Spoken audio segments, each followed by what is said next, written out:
Scene pun berpindah di kediaman sang MC.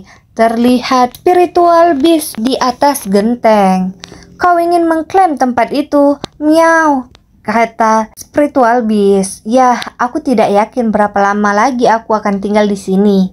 Tapi menurutku aku akan bertahan setidaknya sampai akhir tahun ini. Jadi tenanglah.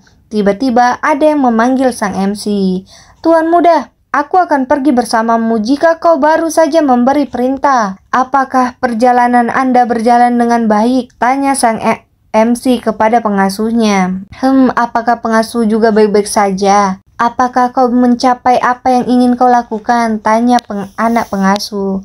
Tentu saja aku mempunyai waktu yang cukup bermanfaat. Ya ampun, kucing apa ini? Tanya pengasuh. Anggota keluarga baru yang akan tinggal bersama kita mulai sekarang. Aku menamakannya Moonlight, kata sang MC. Itu hewan peliharaan. Tidak, jawab sang MC, bawahanku. Astaga, si kecil ini adalah bawahanmu, kata pengasuh. Itu sangat penuh kasih sayang. Itu makhluk kecil yang berbahaya, sangat-sangat berbahaya. Ia mempunyai kekuatan untuk dengan mudah mengalahkan beberapa warrior kelas 3. Si kecil ini berbahaya, tanya pengasuh. Anda lucu, tuan muda. Dalam hati murid sang MC, dia pun berpikir, kucing sebagai bawahan? Aku bahkan belum diakui sebagai bawahan. Lalu sang MC pun menegurnya. Kenapa kau terlihat begitu serius? Haha, sepertinya aku masih orang luar, padahal cuma kucing, tapi itu menggangguku. Apakah kau sudah berlatih? Tanya sang MC. Aku sudah berlatih dengan rajin bersama Yon. Baiklah, kita akan tahu setelah aku memverifikasinya. Aku akan beristirahat untuk hari ini. Semua orang melanjutkan tugasmu. Baik, ya tuan muda, kata Yon. Lalu scene pun berpindah. Ketika hari sudah pagi, terlihat murid sang MC sedang berlatih. Lalu apakah bajingan itu menguap? Kata muridnya. Kucing ini berani mengabaikan manusia. Kau binatang sialan, kau berani mengabaikan manusia. Lalu kucing itu pun turun dari genteng. Terlihat sang MC tertawa. Barusan apakah kau berkelahi dengan Moonlight? Tuan muda, kata murid tersebut. Moonlight tidak seperti kucing biasa. Benar, ini bukan kucing biasa, kata sang MC. Jadi, menyebutnya binatang akan membuatnya marah. Mungkin itu akan menimpamu. Hei, tuan muda, tidak peduli apa, tidak dihormati oleh binatang seperti kucing. Lalu kucing itu pun menendang pipi murid sang MC. Hah? Dia pun terkejut. Aku sudah memperingatkanmu bahwa dia akan marah jika kau terus menyebutnya binatang. Tapi bagaimanapun juga, bagaimana bisa? Terlihat Moonlight berputar. Sepertinya Moonlight ingin menunjukkan sesuatu padamu. Lalu dia pun menunjukkan gerakan bela diri. MC pun tertawa. Astaga, bagaimana seekor kucing? Moonlight adalah spiritual beast, jelas MC. Jadi ia mampu melakukan itu. Meskipun itu spiritual beast, tapi tetap saja itu bukan kucing biasa. Simpan saja itu untuk dirimu sendiri dan jangan beritahu orang lain. Yang lebih penting kita punya tamu, kata sang MC. Maaf, seorang tamu, tanya Yon. Tiba-tiba ada seseorang yang datang. Sudah lama tidak bertemu. Tetua Agung mencari kehadiranmu. Lalu scene pun berpindah. Ya, sudah lama tidak bertemu. Bagaimana kabarmu selama ini? Bagaimana aku bisa baik-baik saja ketika cucuku meninggalkan rumah tanpa sepatah kata pun, kata Tetua Agung. Bukankah sudah terlambat untuk melaporkan semuanya? Tanya sang MC. Apakah kau mengejek kakekmu lagi? Saya hanya mengatakan yang sebenarnya. Kau tahu, ada banyak orang yang bahkan tidak bisa mengatakan yang sebenarnya kan? Tanya sang kakek. Yang lebih penting sepertinya sesuatu yang baik terjadi saat kau berada di luar. Suasana hatimu juga sudah berubah. Ya, saya beruntung, kata sang MC. Apakah kau masih menyimpan niat berangkat untuk meraih kehebatan lewat ilmu bela diri? Ya, jawab sang MC. Saya tidak menemukan sesuatu yang menarik di sini. Tempat ini adalah rumahmu, kata sang kakek. Hanya karena ini rumah, bukan berarti aku harus menetap kan? Tanya sang MC. Selalu ada orang yang pergi, tapi kau berbeda, kata sang kakek dengan mata tajamnya. Kurasa itu situasi saya saat ini. Lalu, jika itu masa lalu, akankah saya mampu menghadapi tetua agung seperti ini? Tanya sang MC. Sejujurnya, sepertinya Anda menunjukkan ketertarikan Anda pada saya hanya karena Anda menganggap saya berguna. Aku tidak menyangkalnya, kata sang tetua agung. Tapi keinginanku agar kau tetap di sini adalah tulus. Saya akan dengan senang hati menerima sentimen Anda. Tapi menurut saya tidak sehebat yang Anda kira, kata sang MC. Jika kau akan berbohong, setidaknya lakukanlah dengan baik. Menurutmu, siapa yang akan mempercayai hal itu? Cukup banyak menurut saya, kata sang MC. Mungkinkah anak ini terkurung di dalam kamarnya selama ini? Apakah rencana halusnya agar dia bisa meninggalkan keluarga Sok secara alami? Dalam pikiran tetua agung, mengingat tindakannya baru-baru ini, kemungkinan besar hal itu direncanakan dengan cermat. Jawab aku dengan jujur, kata sang tetua agung. Apa niatmu meninggalkan keluarga yang sudah dibekali jalan mulus untukmu? Menurutmu, kau tidak akan puas hanya karena menjadi seekor naga? Seekor naga? Tanya sang MC. Ya, meskipun menyebutmu naga mungkin tidak adil bagimu. Kalau begitu, kenapa kau tidak membesarkan dirimu sebagai naga? Itu bukan tanggung jawab saya, jawab MC. Itu tugas saudara yang lain. Bukankah kau juga meneruskan darah keluarga Sok? Tanya tetua agung. Hanya setengahnya, jawab MC kita. Seharusnya itu menjadi tugas mereka yang benar-benar meneruskan silsilah. Apakah kau tidak punya niat untuk kembali lagi? Tanya tetua agung. Tidak ada, jawab sang MC dengan tegas. Lalu, mungkin rayakan dulu pesta ulang tahunmu terlebih dahulu sebelum kau pergi.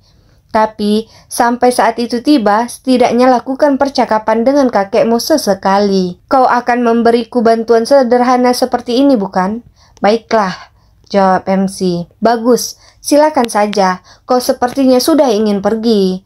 Lalu, sang MC pun berdiri dan begitu saya akan pamit pergi. Dia mewarisi sifat keras kepala keluarga Sok, bukan? Kata tetua agung. Jadi, apa yang kau pikirkan? Dia sudah banyak berubah dalam waktu singkat.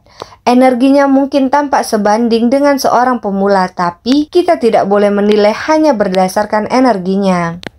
Lalu, kata tetua agung, sangat disesalkan, sungguh sangat disesalkan. Hanya dengan anak itu, keluarga Sok benar-benar bisa menjadi naga sungguhan. Lalu, Sin pun berpindah di kediaman MC kita. Terlihat Yon dan muridnya menyambut kedatangan MC kita. Tuan muda, apakah perjalanannya menyenangkan? Kata Yon. Sepertinya Anda sudah melakukan percakapan panjang dengan tetua agung. Bukan itu. Aku dipanggil oleh Nona Sok Miryong dalam perjalanan ke sini, jadi aku agak terlambat, kata MC kita. Nona muda Sok Miryong, apakah terjadi sesuatu? Tidak, itu bukan apa-apa, jawab MC. Sebelum pembicaraan menjengkelkan itu keluar, Moonlight menarik perhatiannya dengan baik. Dia sangat berguna dalam banyak hal. Aku harus mengisi perutku dulu. Yon, suruh pengasuh menyiapkan makanan. Ya, tuan muda. Aku hanya ingin hidup tenang sekarang, dalam benak Yon. Tiba-tiba, sang MC pun mendapat firasat buruk. Tapi kenapa aku merasa sesuatu yang lebih melelahkan akan terjadi? Dan Sin pun berubah ke Nona Miryong. Jadi ini keluarga Sok, katanya. Nona muda pun bertanya kepada pamannya. Tapi apakah boleh muncul begitu saja tanpa pemberitahuan? Kita datang untuk mengucapkan terima kasih, jadi jangan khawatir. Namaku Baek Songgon, dari keluarga Habuk Peng. Aku datang menemui Tuan Muda Sok Jin Ho. Bisakah kau mengumumkan kedatanganku? Kata Paman Peng. Keluarga Habuk Peng? Tidak mungkin. Siapa ini? Bukankah ini Nyonya Peng? Sudah lama tidak bertemu. Apa yang membawa Anda ke kediaman kami? Aku datang untuk menemui Tuan Muda Sok Jin Ho, kata Paman Peng. Dia benefaktor kami yang menyelamatkan Tuan Muda kami. Jadi kami datang untuk mengucapkan terima kasih. Bisakah kami bertemu dengannya? Jin Ho menjadi benefaktor dalam benak keluarga Sok. Saya mengerti, biarkan saya menemani kalian. Lalu dia pun memandu jalan. Sin pun berpindah ke tempat di mana sang MC berada. Entah bagaimana, aku merasa sesuatu yang meresahkan akan segera terjadi. Dan diiakan oleh spiritual beast. Dan mereka pun sampai di tempat sang MC. Pikirannya cukup jelas. Dia pasti penasaran dengan hubunganku dengan nona muda dari keluarga Peng. Dalam benak sang MC, namaku Peng Nayon. Aku datang untuk memberi penghormatan kepada benefaktorku. Aku menyesal tidak bisa mengucapkan terima kasih sebelumnya. Karena sudah menyelamatkan hidupku, maka aku datang ke sini. Karena kalian udah datang jauh-jauh, silakan masuk. Tapi mohon maaf atas akomodasi sesederhana kami. Menurutku itu cukup nyaman dan menyenangkan. Tuan Muda Sok Jin Yong, terima kasih sudah membantu kami di sini, tetapi Tuan Muda cukup sampai di sini. Apakah aku tidak seharusnya mendengar ini? Kami akan mengobrol panjang lebar dengan Tuan Muda Sok Jin Ho. Saya akan mengatur seseorang untuk memandu kalian ke tempat tinggal kalian nanti. Sebagai tamu, kami ingin menerima kalian dengan baik. Lalu, paman tersebut pun mengundurkan diri. Hei, coba cari tahu apa yang terjadi antara pria itu dan keluarga Habuk Peng. Maaf, kata pelayan tersebut. Bagaimana bisa, padahal ada Bek Sangon, salah satu master terkemuka di keluarga Habuk Peng. Jadi, kau tak bisa melakukannya, katanya sambil mengancam. Tidak, saya bisa. Keluarga Habuk Peng terkenal menghasilkan seniman bela diri yang luar biasa dari latar belakang yang sederhana. Jika keluarga kita mampu memanfaatkan keluarga Peng, bukan tidak mungkin kita menjadi yang terbaik di dunia. Dan dengan tingkat penghasilan yang cukup tinggi, dia akan menjadi istri yang baik. Lalu mereka pun masuk ke dalam rumah sang MC.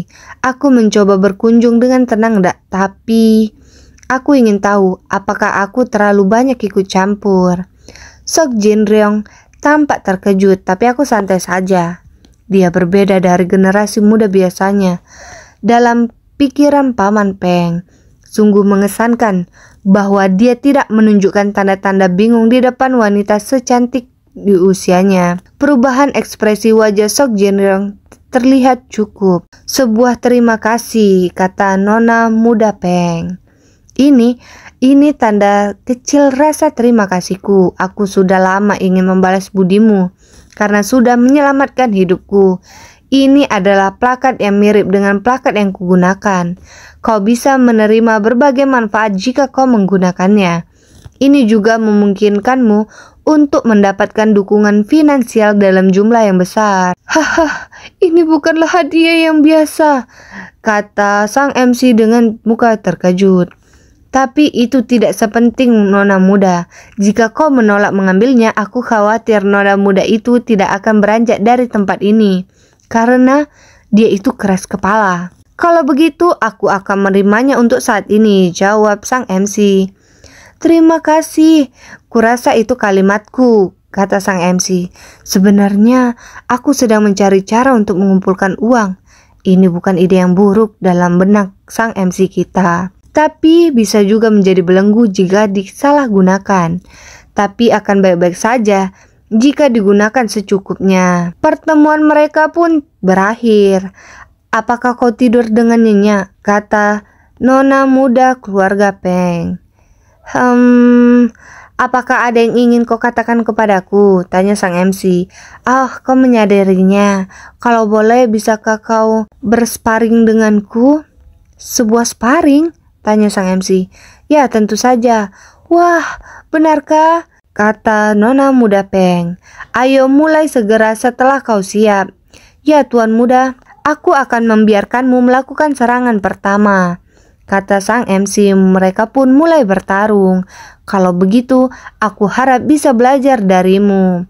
Dimulai dari serangan Nona muda Peng. Terlihat serangan yang bertubi-tubi, mereka pun bertarung. "Apakah aku tidak bisa mendaratkan satu pukulan pun?"